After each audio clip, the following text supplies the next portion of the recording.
বয়স হয়ে যাচ্ছে, শিকার করতে আর আগের মতো তেজ পাই না। এই তো সুযোগ, বাঘের মগজ ধুলাই করার সময় এসেছে। মহারাজ, আপনার কি চিরকাল এই বনের রাজা থাকতে ইচ্ছা করে না? চিরকাল? সেটা কিভাবে সম্ভব? এক গোপন মন্ত্র আছে মহারাজ। রোজ একটি করে তাজা হরিণ উপহার পেলেই আপনি অমর হয়ে যাবেন। অমর? তাহলে তো কেউ আমায় হারাতে পারবে না। দাঁড়িয়ে আছিস কেন হতচ্ছাড়া? জলদি যা, ব্যবস্থা কর, না হলে তোকে আমি হত্যা করব।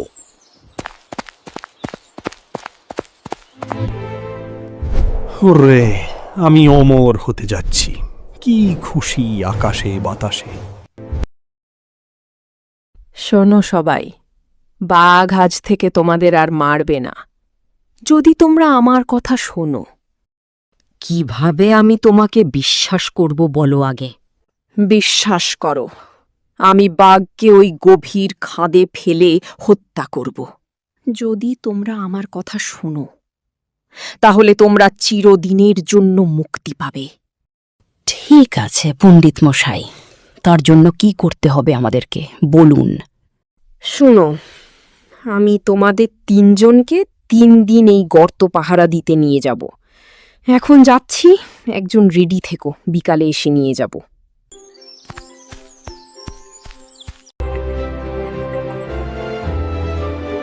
জলদি চল, সন্ধ্যের আগেই আমাদেরকে পৌঁছনো লাগবে।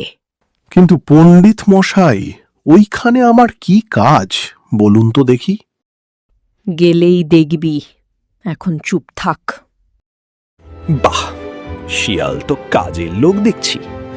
মহারাজ, আপনার প্রথম উপহার নিয়ে এসেছি। তোকে ধন্যবাদ। প্রতিদিন নিয়ে আসবি, আমি যেন অমর হতে পারি।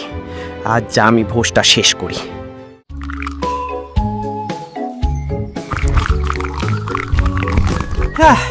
এই রকম ভালো ভালো খাবার পেলে আমাকে আর কে থামাতে পারে অমর হতে?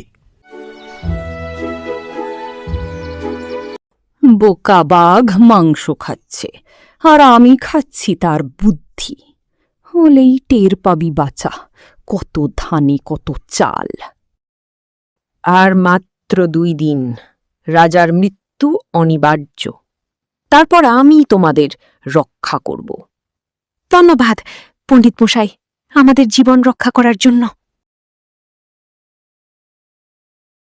আমার শরীরে পাহাড় সমান শক্তি এসে গেছে। আমি এখন অমর হতে চলছি।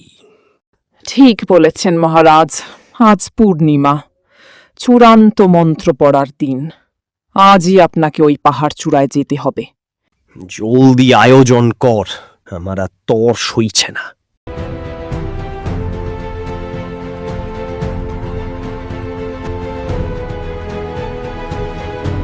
মহারাজ, আমরা সেই পবিত্র জায়গায় এসে গেছি। আপনি চোখ বন্ধ করে উপর দিকে তাকিয়ে এই পবিত্র পাতাগুলোর ওপর গিয়ে দাঁড়াবেন, আর আমি মন্ত্র বলবো, কেমন? বুঝেছি রে, বুঝেছি। আমি এখনই দাঁড়াচ্ছি, তুই মন্ত্র ধর জলদি। এটা কি হলো? বাঁচা আমাকে, বাঁচা তোরা। তোরা আমাকে গর্ত থেকে তোল, না হলে আমি তোদের সবাইকে হত্যা করব। অমর তো হয়েই গেছেন মহারাজ, এই গর্তের ভেতর। আজ সত্যি আমরা মুক্ত। ধন্যবাদ পণ্ডিত মশাই। আজ থেকে এই বন আমার, তোমরা হবে আমার চাকর। আমার কথা না শুনলে মহারাজার চাইতে তোদের বেশি শাস্তি দেব।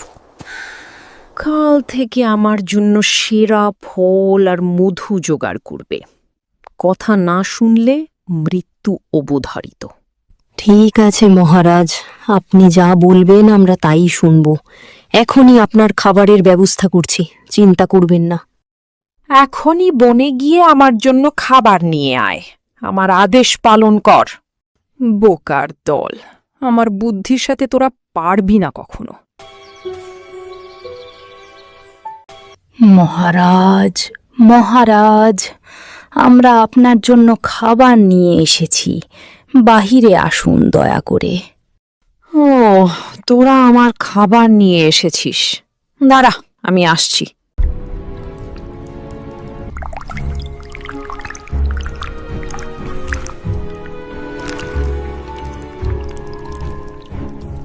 এত কম খাবার কেন নিয়ে এসেছিস? কাল থেকে আরো বেশি খাবার নিয়ে আসবি, না হলে আমি তোদের সবাইকে খেয়ে ফেলবো, বুঝতে পেরেছিস? আচ্ছা মহারাজ, কাল থেকে আরো বেশি খাবার নিয়ে আসব।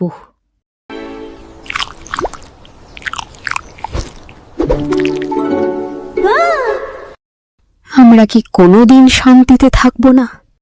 এই দুঃখ কষ্ট থেকে কি আমরা কখনো মুক্তি পাব না? আমার মাথায় একটা বুদ্ধি এসেছে। এই বিপদ থেকে মুক্তি পেতে হলে আমাদেরকে বাঘ মহারাজকে সাহায্য করতে হবে। কিন্তু আমরা কিভাবে বাঘ মহারাজকে সাহায্য করব? তাহলে শোনো, তোমরা যখন পণ্ডিত মশাইকে সকালের খাবার দিতে যাবেই, তখন আরেক দল বনের দক্ষিণ দিকে গাছের যে লতাগুলো আছে ওগুলো গর্তে নামিয়ে দিয়ে বাঘকে উপর টেনে তুলতে হবে।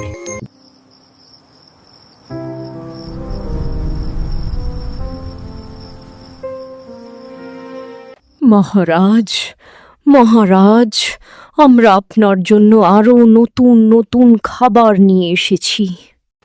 ধন্যবাদ ছোটরা, তোমরা আমায় কেন বাঁচালে? আজ থেকে আমি তোমাদের বন্ধু।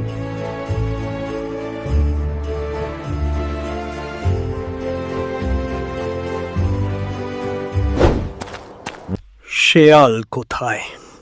আমি তাকে হত্যা করব। আমরা শেয়াল থেকে মুক্তি চাই। আপনি আমাদের সাহায্য করুন মহারাজ। মহারাজ, পণ্ডিত মশাই আপনার ডেরা দখল করেছে, আর ওখান থেকে সে পুরো বনের নিয়ন্ত্রণ করে। আজই তার শেষ দিন, বিশ্বাসঘাতক।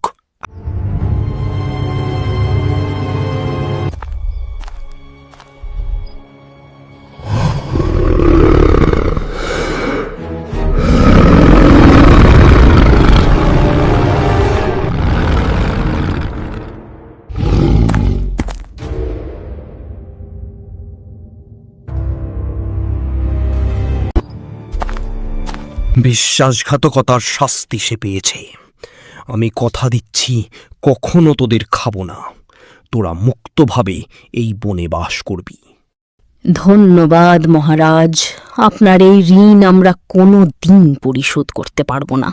জয় মহারাজের জয়।